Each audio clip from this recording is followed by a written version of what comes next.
What's up, everybody? Welcome back. It's your boy D Friend. We back in the building for another episode. Episode number 31 of the D Friend Show. It's Friday, man. It's been a long week. Yesterday, I didn't put out anything because, I ain't gonna lie, Wednesday, I did back-to-back shows. I did mine. And then we also did Absolute Insure until like midnight that night, which is also on the channel. If you want to check out Absolute Insure as well, you can do that for me. Absolute Insure is a podcast. Me and my friends. We talk about some similar things, but a lot of like worldly things. We talk about more worldly things and we get deeper on the topic. So you can check that as well. But if you're here right now, I really appreciate you. Make sure you subscribe to the channel right now so you know every single time that I post. If you watch it here on YouTube, also go to Soundcloud, Spotify, and iTunes. You can get the audio-only versions over there as well if you want to listen to the audio-only version while you're driving, working, whatever you're doing. If you want to see the audio-only version. So I got a couple of stories here that I want to discuss, that I want to talk about. Some are fun, some are serious, some are, just conversational debate things, especially the Charlamagne and Eminem conversation that I want to have with you guys. I don't know what I want to get into first, though. I'm not going to lie to you. It's just so much. You know what? I'm going to get to the Wack 100 shit first because that's not even like a story. It's not like a mainstream topic. It's not a big mainstream thing. But I do want to talk about it because it just, my mind just gets blown every time I see one of these clips from these clubhouse rooms with these guys, right? It's like Wack 100 did an interview with 6ix9ine and it's spilled over into this street beef. When we see, and I get it because they're saying he's disrespecting their hood, he's doing this, he's calling out 21 Savage, even though they reconciled apparently, anything, right? Every time Wack 100 gets on Clubhouse, he's defending himself for what he said, what he did, who he is. I'm really street. I'm really like, bro, these are grown adult men, and Wack isn't excluded from it. On Clubhouse, debating and bringing up their street, their record, like, I'm this person from 60 Ave. I'm like, bro, y'all motherfuckers making it so easy for, if there were, because they like to say FBI's on Clubhouse, the police listening when they try to get a little bit too street. But the main thing I see is using other men's name to solidify who you are, right? They were like, ask Jack West in LA who I am.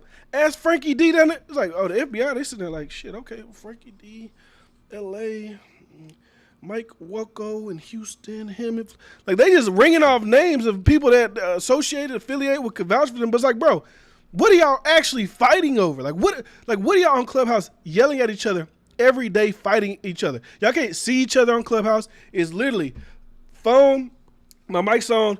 Man, you bitch ass niggas, I'm in New York right now, nigga, you can't see me. It's like, bro, grown ass men and people champion these people that are on these apps. Now, lately, it's been this guy named Trav. I don't know shit about Trav. I've never heard of him until I started looking into, like, why is Wack 100 going at it with him so prevalent? Why are people so engaged in that conversation? Like, who is this? Regardless if you know about Wack 100, like, it's just that he's a manager of the game, Ray J, Blueface. Like, he's known that way. If you don't know about the street shit, at least he's known in that realm. But who is this Trav guy? So apparently Trav is just like I don't know if he like, I don't want to say hitman. I don't know if he's like the muscle for rappers because he gets associated with all the different people. I seen him, boom, I seen an old clip, right? Boom, old clip. He was riding with 50 Cent for a while. Last year, he was exposing 50 Cent for whatever reason. Then I see the clip, he hang with Meek Mill because the old shit they're talking about on Clubhouse was the shit that happened with Meek Mill when the game and Meek Mill was going at it. They so worried about dumb shit instead of actually the horrific things that's going on in that community. If you're from New York, you see all this shit going on, kids getting killed in drive-by, this and that, but your focus get on Clubhouse, worry about what Wack 100 doing, I think some of their priorities is fucked up. And like I say, that identity, that street identity that these guys have is so ingrained in who they are that that's all they can see themselves as. That's all they talk about. They're just trying to hype up themselves to the other gangster, like to fear. It's really for fear. When you start name dropping people, and you start saying, I run over here, I do this, you ban from here. It's like a fear tactic thing, right? So when I look at the Trav guy and I see, okay, he run with Meek, he used to run with 50, now he run with Jim Jones and them. It's like, bro, what's your role in all this? Why are you the defender of all these people? Maybe they're paying him. I don't know. But he mad at Wack 100 because Wack 100 was asking a question about Jim Jones. Now, I don't really care about that Jim Jones shit, right? The Virginia gun case, did he snitch, did he not snitch? I don't give a fuck about none of that. I don't care. If Jim Jones came out and they say he was a snitch, I wouldn't care. Don't got shit to do with me. Don't got nothing to do with me. Jim Jones a rat. Oh my God. Ballin', still fire. New York City with him and Fat Joe on his album he dropped like 2 years ago. Still fire. I don't give a damn who he snitched on. It ain't got shit to do with me. And a lot of people that watch that Clubhouse shit who be blowing up these numbers of this Clubhouse commentary don't give a damn either. It's just we're watching you entertain us with y'all's bullshit. That's all it is. Y'all are entertaining the masses who are street people with y'all bullshit. That's really all it is. But my point was, he mad at Wack for insinuating, hey, Jimmy got to pull up that paperwork. How come, where's the gun case in Virginia? Why was he on wiretap sitting out a hit, but he not the one in prison, everybody else in prison? I would have, to Wack's point, he says those are valid questions. I don't know nothing about that. But you watched Trav on Instagram Live literally last year insinuating that 50 Cent was a snitch. Because he was claiming like, whenever Tony Yayo brother, he pretty much was self-snitching on himself, really. When Tony Yayo got shot at, or his brother got shot at, who y'all think did the boop, boop, boop, boop, boop? And then I start sitting around 50 and wonder why all the people that's coming back at us are enemies. Why they all getting locked up? I had to wonder. He threw it out there, pretty much saying that 50 Cent is a snitch. So all these old gangsters on Clubhouse, bro, they got to get together. Now they might have money, maybe rich, whatever. Like, but that lifestyle and glorifying that shit, that's not like kids who watch shit like that on Clubhouse. Look at that and just stay as far away from the streets as possible. Just look at the things that these guys argue about, the things these guys worried about. Like, you're getting on Clubhouse every day to discuss the same shit and continue to go at each other and saying, when you come here, you're going to see me. When I come here, we're going to do this. Bro, just shut the fuck up and do it if they're going to do it. I don't condone violence. Like I said, I think it's a bunch of old niggas. Like, even if they're not even old, if you're 30, 35, if you're over the age of 21 and you still super gang banging, super tough guy like that, I think you need to grow up. That's just me. If you got kids and you got shit like that and you still super tough gang banging on Clubhouse and I'm from here, I'm from whatever, you need to grow up, dog. I don't care if it's how you grew up. I don't care if it's a culture. I don't care, bro. You got to grow up at some point in your life. That shit ain't forever. But people, it's ingrained. So like people tell me you wouldn't understand. It's like, bro, I get it. That's your life. That's how it happened. That's your culture. Like, you can be a gang member, but the way that they do it look a little crazy to people like me. And I'm just saying, that's just me. But I just want to touch on that real quick, and we can get to the shit now. So this is like a fun topic, a nice debate topic where we can kind of, have a little back and forth, have a little debate and argument. So an old clip of Charlamagne started going viral yesterday, right? I know everybody hates Charlamagne now, especially like within the new black YouTube space, like the Kwame Brown disciples. They hate Charlamagne now, but it's whatever. He made a statement where he said, Charlamagne the God doesn't think Eminem will win a versus battle against Future. Charlamagne the God doesn't believe that Eminem, one of the most legendary rappers of all time, would fare well in a versus battle. He said during the latest episode of The Brilliant Idiots that he thinks Future, and maybe even 6ix9ine, depending on who's voting, would wash the Detroit rapper in the battle. Despite being known as a dominant battle rapper as well as one of the most decorated rappers ever, Charlamagne the God thinks that Eminem would make a mockery of him on the popular versus platform. When he and his co-hosts were discussing the possibility of Eminem doing versus, Charlamagne said that he doesn't think that Shady would win against anybody. Now, he claimed that these were like troll tech. Like, I can see how it's true. I watch Brilliant Idiots. A lot of that shit is like tongue-in-cheek. It's not really serious. When he says he thinks that 6ix9ine could be Eminem, I know he doesn't really believe that. But in his defense, what he's saying does make sense. If we're going to bring who's the crowd that's going to come to the verses, then yeah, I can see how 6ix9ine could get a couple points off Eminem just because people like those 6ix9ine songs when he really first, before the snitching. We can't act like before all the snitching, people wasn't rocking out to a lot of those 6ix9ine songs that was coming out. But then he brought up Future. And y'all know, if y'all watched the show last time, I talked about Future versus T-Pain, and I said that there was no way that T-Pain would lose in the versus the Future. A lot of people messaged me and said, that's not a good matchup. Possibly not. Even when I said Usher and Drake, it's not a good matchup. R&B songs, I think, tend to fare well against rap songs just because R&B songs make you feel a little bit more something when you got to belt those things out, right? So I pulled up Eminem's discography right here. right? Future is great. I like Future. I think if Future did do a versus against Eminem in the versus realm and the people that watch versus, they would probably overwhelmingly in the chat go for Future, right? And I'm sure if Eminem did a versus, a lot of his fans would come to the chat and it would be a good mixed battle. It would be like, I think that would be one of the verses that hit 1 million, right? It's not a good matchup. Future versus Eminem is not a good matchup. I don't see any realm or reason why they'll go against each other. I would rather see like a Wayne versus Eminem matchup. I think that would be a good battle. But anyways, let me just read some of the songs that Eminem has that would like, because whenever Charlamagne says that, it's like, you don't think that Eminem could fare well in a versus? You got to actually look at this discography.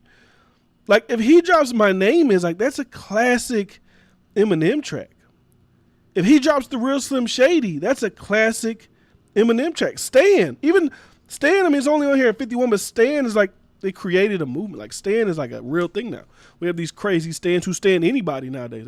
Anytime anybody says anything about their favorite whatever, they go crazy. They're willing to put their life on the line for somebody they don't know because they're Stans and they're crazy. Mockingbird, When I'm Gone, Shake That featuring Nate Dogg. Crack a Bottle was number 1. We Made You's fire. The Monster featuring Rihanna. I think I missed some, actually. Let me flip this over. Not Afraid. That shit would go crazy in the verses. Love the Way You Lie featuring Rihanna. Go crazy. No Love of Wayne. Spacebound. Berserk. Rap. I don't know. I think Charlamagne is trolling. And obviously, Charlamagne does have, here's the thing for white people in black culture. Like, we can't even act like that's not a thing. He loved Mac Miller, though. But he doesn't love people like Eminem. So I think that he's wild in his assessment about Eminem. I think a lot of people who also say that Eminem doesn't really have anything for verses are wild. Like I said, I think him and Wayne would be a good verses. But like I said, the overwhelming collective of people that tune into verses, that kind of dictate the scores of verses, is that like hip hop industry elite people, the elitists of hip hop. And Eminem isn't in a lot of those guys' top. A lot of people don't really, like, they didn't grow up, and I agree. I didn't grow up on Eminem. I wouldn't put him on my favorite of whatever list. But as unbiased and unsomething as I could be, I would say that Eminem has a big chance of beating a lot of people in verses because he has a lot of big songs, even features.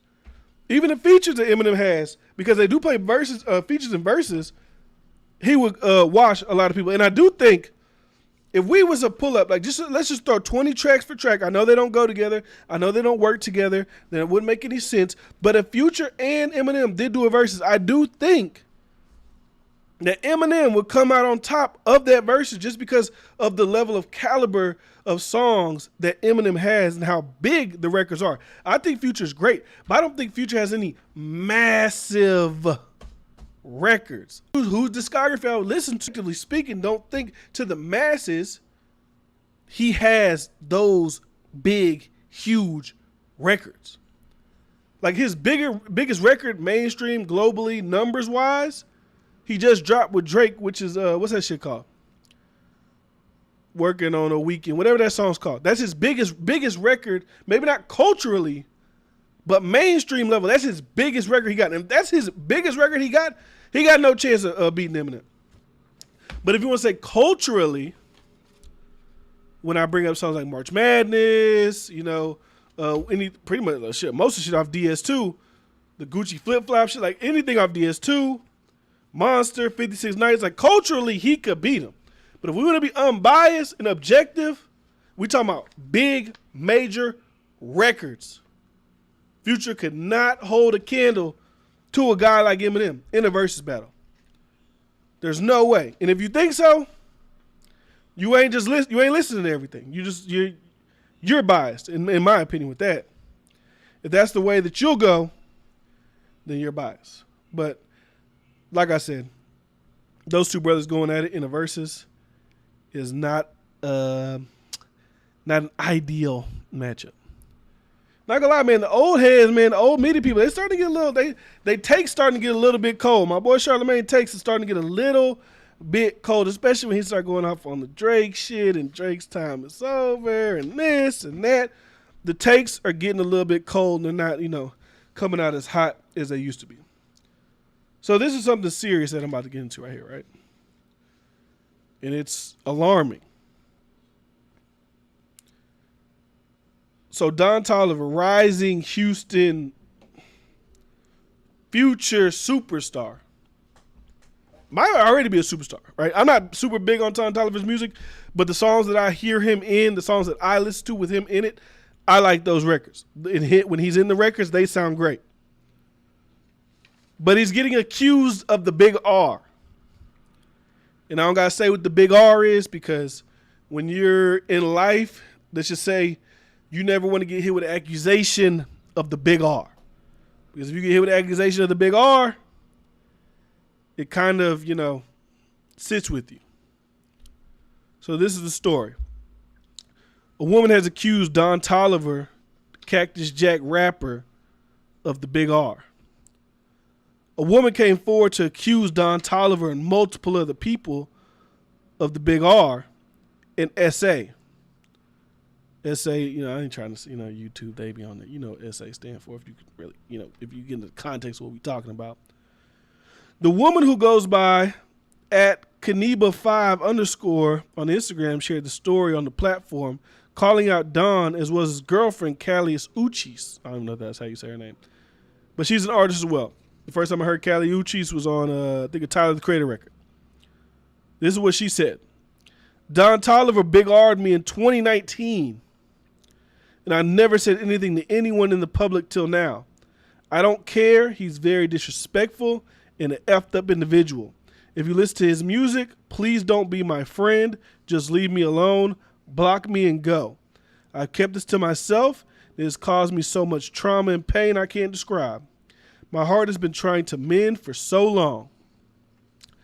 She later posted a recent picture of Don Toliver and Candace Uchis, adding, at Candace Uchis, you're dating my R word, my artist.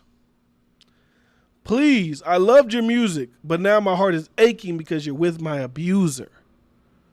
She also called out a number of other people, but for obvious reasons. The Don Toliver accusations have had the loudest response. People are currently reacting on social media and wishing that the claims aren't real. Someone said, if the Don Toliver allegations are true, this got to be the biggest fumble ever. Wait, Don Toliver did what? Reacted another surprised fan. Don Toliver has not addressed the allegations yet. When you get hit with those allegations, what do you do? What would you do in that situation if you got hit with those allegations? Even if you know you didn't do it, you didn't do it. What's the way to go about it? I prefer, in my mind, if somebody said that about me, I'm coming out furious and firing. I don't give a damn. Because me covering stories in the media, me seeing how that word affects people and what they got going on, their families, their life, you got to come out and say something. I think so.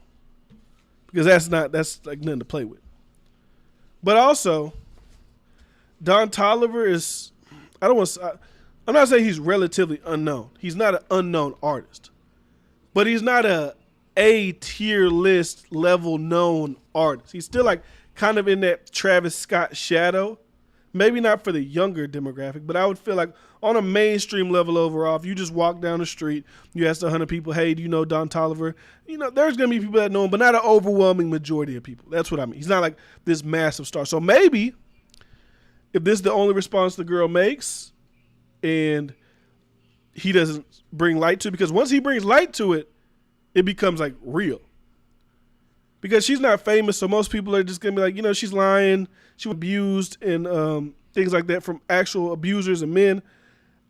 It's just hard because we also see the other side of it where people do get falsely accused for money and just get lied on. People just lie just to get attention. People just do that, right? And it's not saying this young lady is lying. She could be very well telling the truth.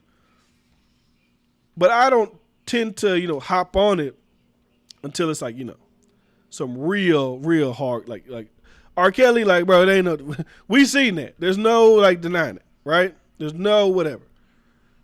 Even though I was kind of hesitant on the Bill Cosby thing, because initially it was like a one-off person when he was getting tried for, it was like a him versus her type of thing. You see that they were still communicating afterwards. Did it really happen? Was he just still carrying on his old school methods that they used to do back in the old days on to now? But when you just see like an overwhelming number of people, like when you see 60, 70, 80 people, you're like, all right, bro, even if 10 of these, even if 40 of these women is lying, it's still another 40 lined up. It's kind of like, it's looking a little bad for you. They didn't get charged with none of them, but they still out there in the air. That look a little bit wild. If 40 people could come, 80 people could come and be like, hey, you did this, like, it ain't looking too good for you. Travis Scott text looking like, I wonder what the PR team working on. I wonder what they're getting into to kind of, dispute these claims. Now, I'm sure if he did have interaction with this girl and they can prove that he had interaction with this young lady, then he may be like, I'm sorry if you feel that way. Because a lot of times you see certain things. No, I ain't gonna say that. I ain't gonna lie. I ain't gonna go there with it. Because some people perceive certain things, I don't know. But I ain't gonna go there with it.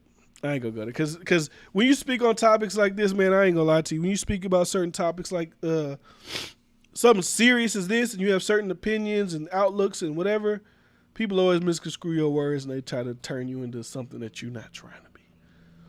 So I just wanted to put that out there to read and report on it, because I do think it's when you get hit with those allegations, man, it is a big thing, especially in the time we in. But I don't think that Don, I don't think nothing's gonna come from it. Because like I say a lot of times, like, if you're famous, right? If you're a famous person and it's not like explicitly out there, like we don't have videotape of it, we don't have like there wasn't a kit with the this and the that and your DNA was all in the, like, if we'll have all of that, most people are just gonna either just let it go because we really can't prove it. It's kind of a he said she said thing. You don't really want to touch that, or they're gonna believe the artist because we've seen the history of, especially black men in America, being accused of certain things and getting locked up for it, or being thrown and railroaded under the bus for certain things that they didn't do, right? Because if you think about the long line of people who've been accused, like even Drake got accused of, the big R. And I don't think shit happened from that. Chris Brown been accused, I think allegedly, of the big R. Ain't nothing happened with that. Because a lot of times it's just claims and it's not even to really talk about it. And that's how something like that will happen for a lot of these young ladies who probably do get assaulted in the industry. So, got a couple more things to speak on. Then we'll get up out of here. So, I was reading this article. And I hate seeing things like this. Because I got a kid. And it's just scary to think. But I don't know where these people live, so I'm not going to assume the neighborhood that they live in. And I don't like how this is even worded. Because this isn't necessarily, like, the people, like, when I see, like, this is a conservative news site, right? Daily Wire. They're reporting about a 9-year-old that got killed in a drive-by shooting. I don't like how they report on things like this because it's always like to paint, like, I don't know if are you genuinely reporting on it because you want to genuinely report on it, or are you reporting it just to like kind of thumb your nose in the face of who you don't like, which is Black Lives Matter. So like the title reads, Black Lives Matter silent after sleeping 9-year-old killed by in drive-by. Mother speaks out. So a 9-year-old boy was found dead in his bed by his mother. This still remains at large, despite officials begging witnesses or others with information to come forward. Nigel Brown, 9 years old, was found in his bed unresponsive by his mother after a car drove by and opened fire on his home. Nigel was pronounced dead at the scene. There were several others inside the house at the time of the shooting as well. Read a post from the Albany Police Department. Brown was reportedly shot in the head while he was sleeping in his bed. Like, come on, bro. Like, you street, I ain't gonna say, because I don't want to say it was street guy. I don't know who it was. So I'm not gonna assume that it was some street guy. So I don't want to do that. But we have been seeing a lot of stories spiking up lately of people shooting up barbecues, shooting up this, shooting up that, and killing kids. And a lot of time we out here, well, what is Lil Nas X is gonna ruin the kids' lives? Oh my God, Lil Nas X is gonna to the kids, protect the kids. But bro, Let me ask you something. Man, a lot of y'all probably said some dumb shit, and if you believe this, you an idiot. I'm just gonna put that out there right now. Would you rather your kid be gay or dead? And a lot of y'all, like I said, I know a lot of people are gonna say dumb shit, but you must not have no kids if you would choose the latter. You're an idiot. But we got a lot of these people in these cities. Not saying they're trying to kill kids. I don't think obviously they're not trying to kill the kids, but they're trying to hit somebody and they're hitting kids. If you got an issue with somebody, now I know, well, you can't always catch them because they be in their city. If you got the opportunity, you got to do just dumb. I'm not subscribing to dumb shit no more. I don't give a fuck. That's dumb shit. I'm not subscribing to dumb shit no more. I'm not doing it. If you really want to kill somebody, now I don't condone killing anybody. Don't condone it. I think it's dumb. You want to throw your life away? That's on you. Unless, like I said, if somebody does something out of revenge, like I don't know if you've ever seen the story of the mom who, like, somebody killed her kid and she, like, went on some taking shit, like taking out everybody who was a part of the demise of her child. She didn't go to the police, tell her who know. She went and figured out who it was and she went on her taking type shit. Hey, I can't even, whatever. I can't even.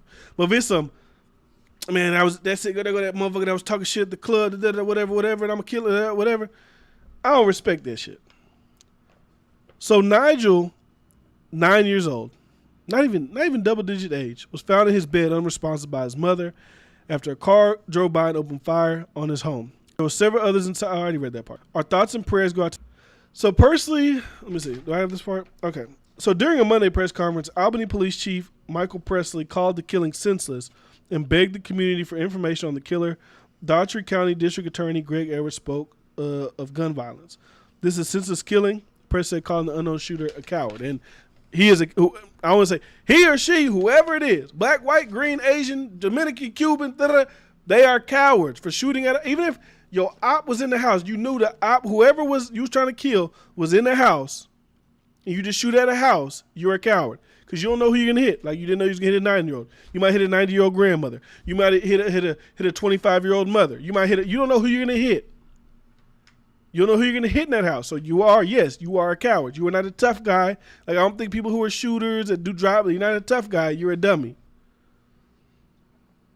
Percy referred to the latest shooting as a community problem and asked for witnesses to come forward with information so an arrest can be made.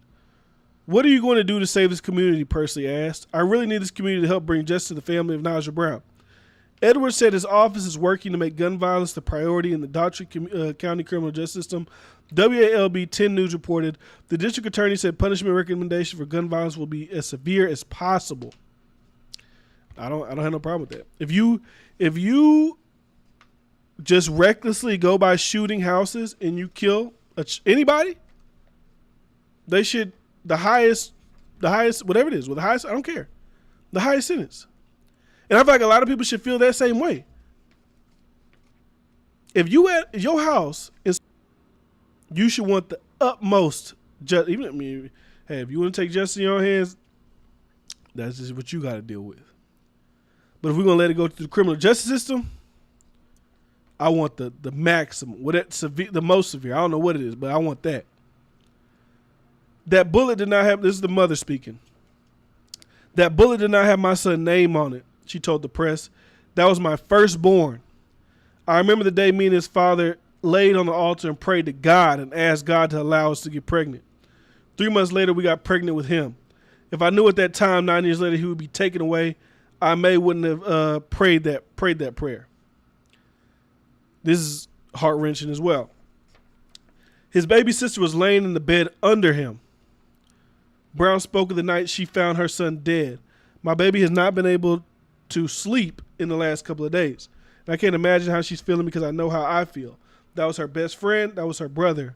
They did everything together. What? Oh, I'll forgive you before I know who you are, the mother said to Nigel's killer. I don't know who you are. I don't know the reason why you done it. Turn yourself in. Give me peace of mind to know that you are off the streets. Georgia City Commission candidate, you missed it, Don. The Don Toliver shit, he got accused of the big R. You can kind of cycle back a little bit if you want to watch that part. Anyways, Georgia City Commission candidate Jalen Johnson appeared on Fox News Airways Wednesday to discuss the killing. She's better than me. That mom is better than me. Let me say all that. Let me tell you something. All that forgiveness. Oh Lord, forgive him. Forgive him for his sins. If the Lord forgives, I shall forgive. Man, forget that. If somebody kill your kid, fuck them. I'm sorry. I don't give a damn who they are. If they kill your kid, fuck them. Now that's the mom's decision. That's how that's how she's gonna get peace. She's gonna get healing. But I don't think I would be a tortured soul. I don't think my life would be tortured if I never forget a person that killed my child. Fuck them. I hope they in jail, getting penetrated, denigrated, pissed on. I hope the worst of the worst for that person. I'm not with her. I know, oh Lord Jesus, I love you. Pray to God. Oh, hope you did. Forget that. But the thing is, when you see this though, I ain't gonna lie to you. You had these thoughts, right? It's just like, bro, somebody knows who that person is who killed that person. Right? Somebody knows. And I don't like to do this because I don't even like pushing these narratives about which one is more important, police or our own community and this and that, because I feel like that just causes more division, right? But you got to look at the priorities and the this and the that when you start looking at certain shit like this. I don't remember who I was listening to when they was talking about it. Not about this story, but another story where another child was killed. And they said that the people in the community knew who did it. So these are different communities. So like I said, people do different things. But y'all remember when that white man was harassing the black kid in the neighborhood? Like, this was recent, right? This is recent. He was at his home, or he was like on his block. He was like, you don't belong here. You don't live here, da-da-da. And people was at that man's house banging on drums all night, and they was playing music, and then he got arrested. There was another situation where the white guy came to a man's house and was kind of like, you shouldn't live here. And people was finding all his information, posting on social media, this and that.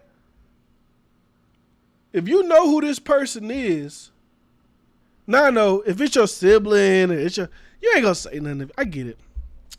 If it's your sibling, you ain't gonna say nothing.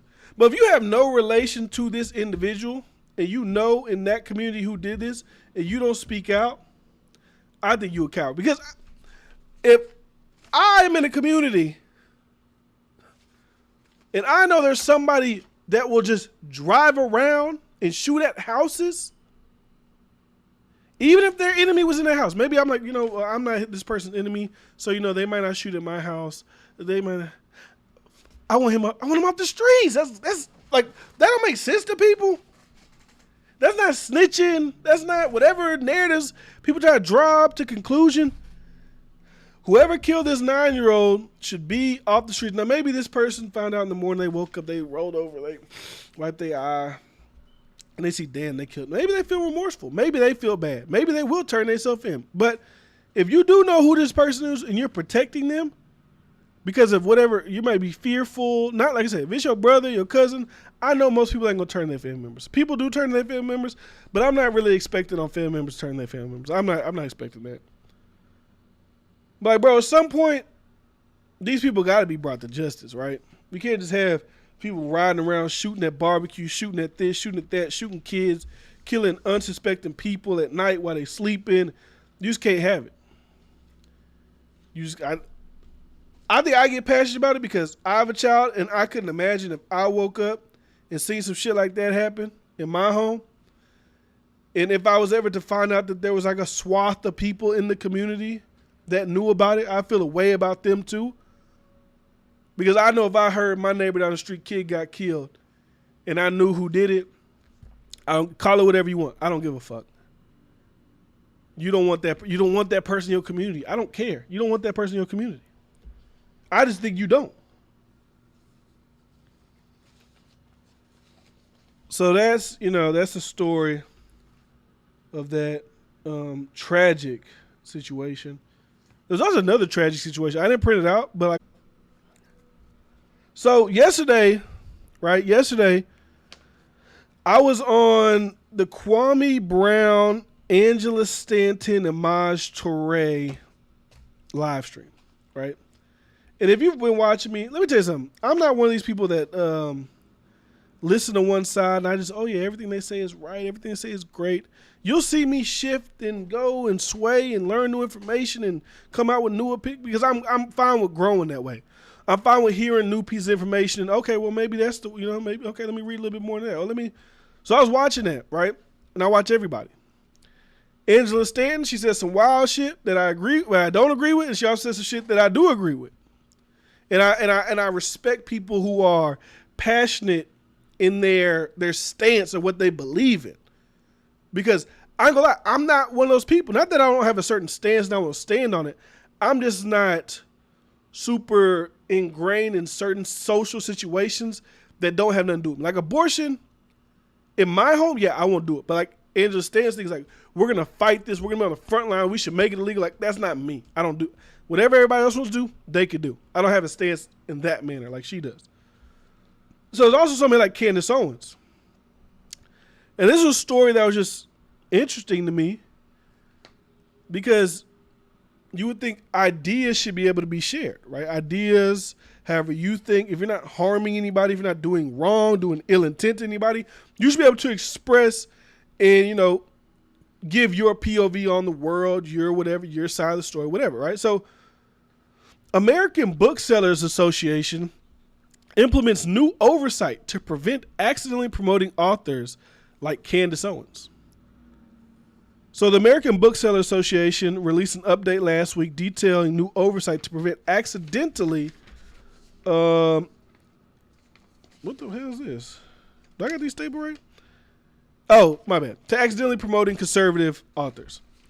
As Daily Wire previously reported, the ABA, the 121-year-old trade association that ostensibly advocates for free expression in independent bookstores, sends out book lists and review copies of select new titles for realtors to consider stocking. So it's pretty much an association that they send out books to, and they're not people like Barnes and Noble who are, like Barnes and Noble is like Walmart, a bookstore, right? Amazon, they know what books they're going to promote. They know what books they're going to put out. They already know. But independent ones maybe need like a little bit of suggestory, right? Because if you read later in this article, the ABA is like a pay-to-play thing. It's kind of like music. Like, hey, we recommend that you should put this book in your stores to sell because this publisher paid us to, facilitate for them.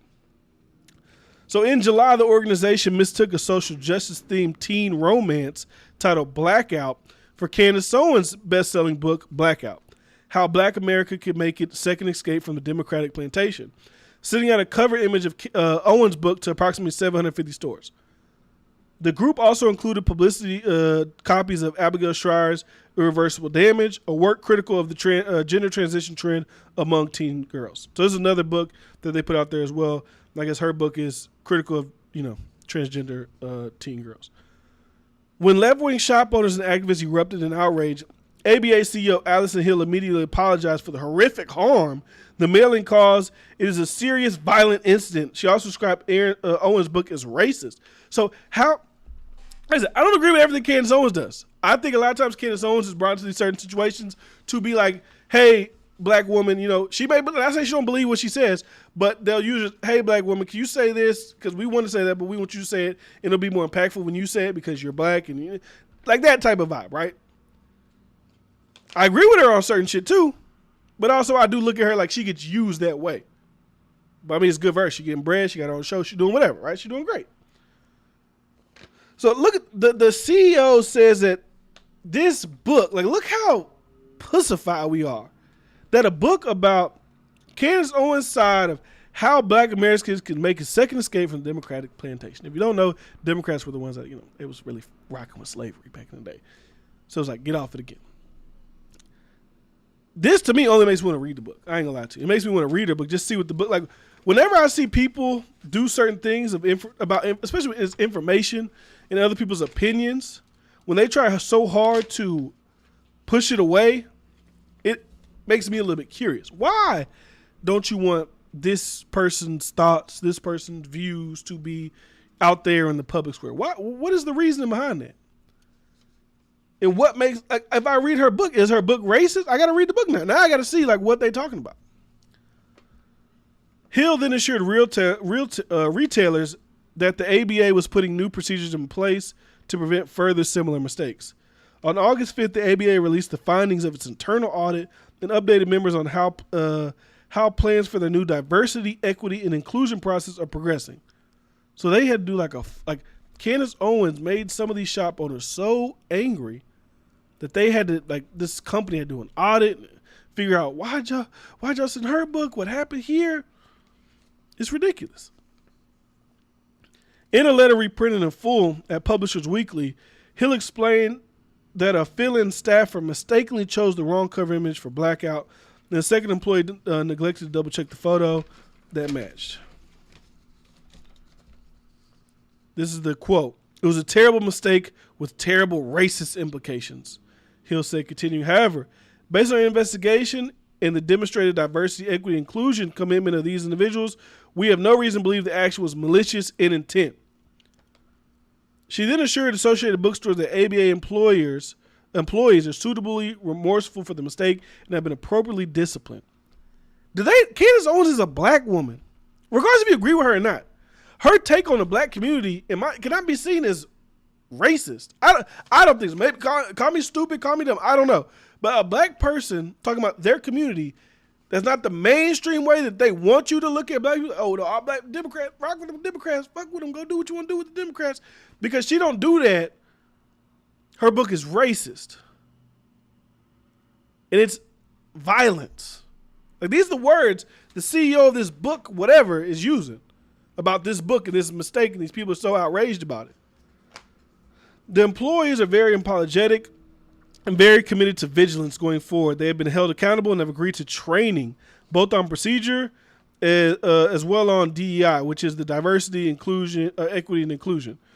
And we have added layers of checks and balances to the process. So, of Shire's book, Hill said in the past, an ABA's process of selecting books for monthly public mailings was simply pay to play.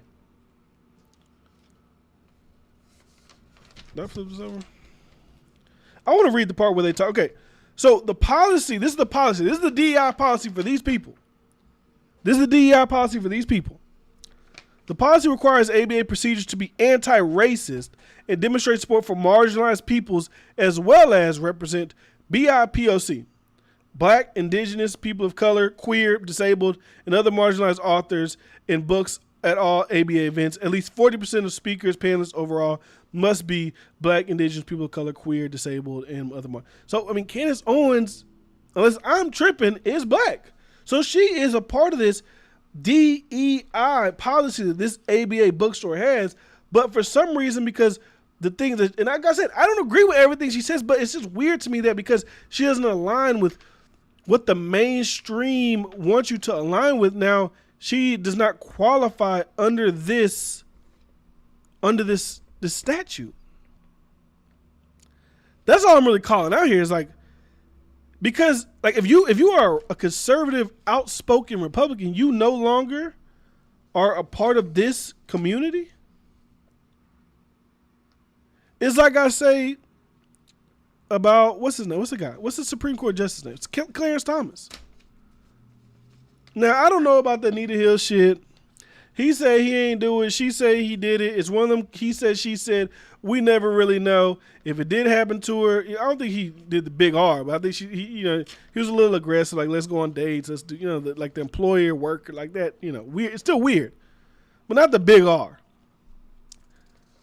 Why would a Black Supreme Court justice not be paraded around during Black History Month? But it's because he ain't on the side that the upper echelon want Black people to know about. That's what I think, honestly.